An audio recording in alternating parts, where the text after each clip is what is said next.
Drop down and do one push-up right now. Seriously, I'll wait. Done?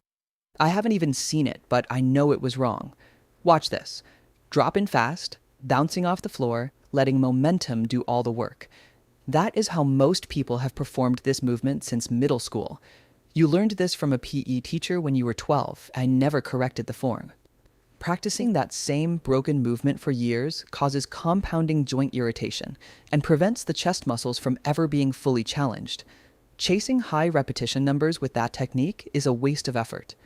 Our objective today is to ignore the count and build one single hyper-activating repetition from scratch. Unlearning those old habits and treating the push-up as a precise mechanical skill makes it a versatile tool for building upper body strength anywhere without needing a gym.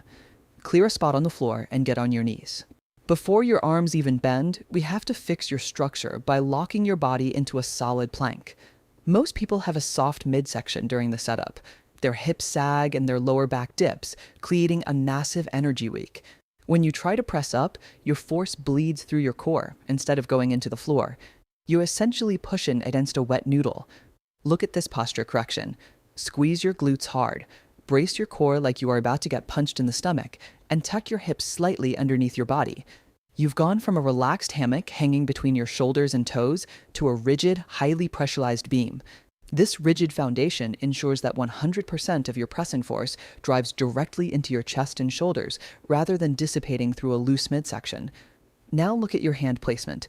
The natural instinct is to set them wide and flare your arms straight out to the sides.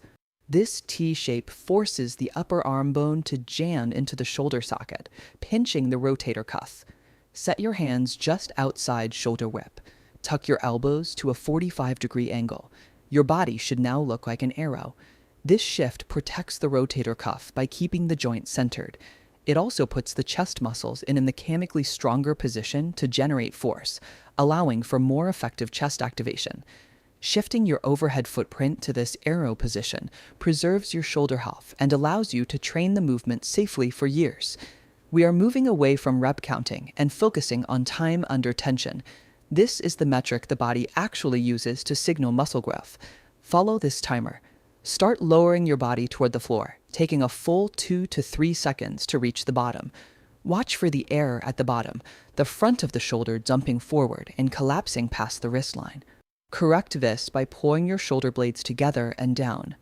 Think about tucking them into your back pockets to keep the joint stable. Hold that position for 1 strict second. Your chest should be hovering just above the floor without resting any body weight on the ground. This controlled descent forces your chest to work against gravity for every inch of the rep, removing the bounce and momentum that usually make the exercise easier. Maintaining that rigid core, take 1 to 2 seconds to press back to the top. Most people stop the rep as soon as the elbows lock, but their shoulder blades remain completely frozen in place. Biomechanically, the chest muscle needs the shoulder blades to slide forward and wrap around the rib cage to reach a state of full contraction. To achieve this, keep pushing the floor away even after the elbows are straight. Notice how your upper back should round slightly as you complete the final 2 inches of the movement. Moving the shoulder blades at the top is the difference between a partial rep and a full range of motion that utilizes the entire pec muscle. That was one perfect 6-second rep. If you did it correctly, you should feel a deep flush in your chest and tension in your core, but absolutely zero pain in your shoulders. Remember the rule: your muscles only respond to the total time spent under tension, not the number you tell your friends at the gym. Once you can perform 5 of these perfect reps, don't just add more. Increase the resistance by wearing a weight vest or elevating your feet. Try this for 1 rep and describe the physical difference in the comments. Share this video with anyone who prioritizes rep counts over mechanics, and subscribe to see which exercise we fix next. Prioritizing these mechanics turns the push-up into a high-level skill that produces the results thousands of sloppy reps never could.